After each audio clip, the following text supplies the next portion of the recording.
माता पिता के मुंह से अपने बच्चों के लिए हमेशा आशीर्वाद ही निकलते हैं, पर अगर कोई ये कहे कि किसी ने अपने ही बच्चे को श्राप दे दिया तो शायद आप सोच में पड़ जाएंगे। और ये काम खुद भगवान श्री कृष्ण ने किया है, ये सुनकर शायद आपका दिमाग घूम जाएगा। लेकिन ये हमारी बनाई कहानी नहीं है, बल्कि इसका जिक्र भविष्य पुराण, स्कंद पुराण और वराह पुराण में मिलता है।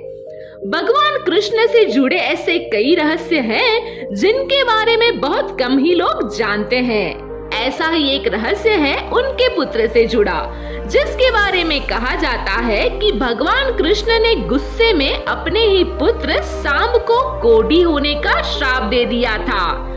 इसके पीछे की कहानी बड़ी ही रोचक है। तो दोस्तों, अब इस कहानी को सुनने के लिए आप वीडियो के अंत तक जरूर हमारे साथ जुड़े रहिएगा। कहते हैं भगवान श्री कृष्ण के श्राप से मुक्ति पाने के लिए सांब ने सूर्य मंदिर का निर्माण करवाया था, जो अब पाकिस्तान के मुल्तान शहर में स्थित है।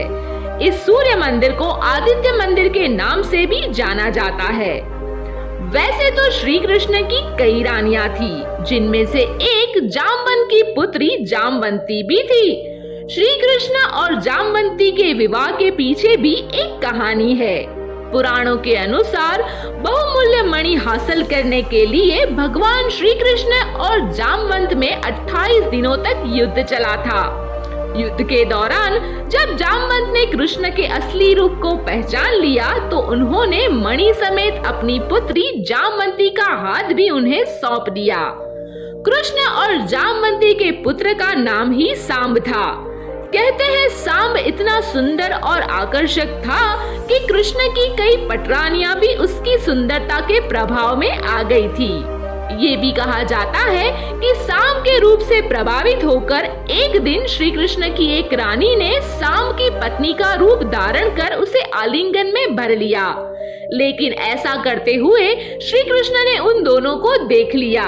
इस बात से गुस्सा होकर श्री कृष्ण ने सांब को कोढ़ी हो जाने का श्राप दे दिया।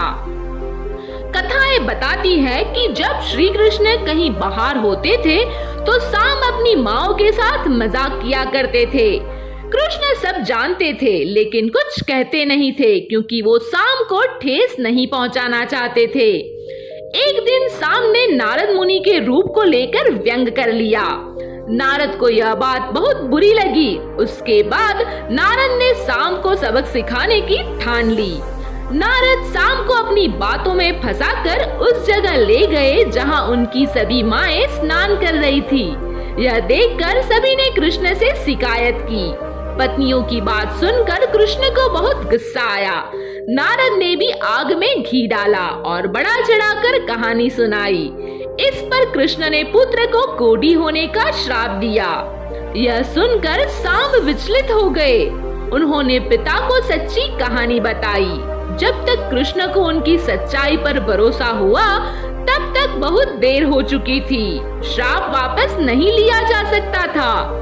अपने बेटे को इस श्राप से मुक्ति दिलाने के लिए कृष्ण ने उन्हें एक उपाय बताया। कृष्ण ने उन्हें सूर्य भगवान की तपस्या करने को कहा। वही इतनी शक्तिशाली थे जो सांब को इस श्राप से मुक्ति दिला सकते थे। इसके बाद सांब ने चंद्रभागा नदी के किनारे मित्रवन में सूर्य देव का एक मंदिर बनवाया और 12 सालों तक सूर्य देव की कड़ी तपस्या की। कहते हैं कि सूर्य देव ने सांब की तपस्या से प्रसन्न होकर उसे कोढ़ से मुक्ति पाने के लिए चंद्रभागा नदी में स्नान करने को कहा। आज भी चंद्रभागा नदी को कोढ़ ठीक करने वाली नदी के रूप में जाना जाता है।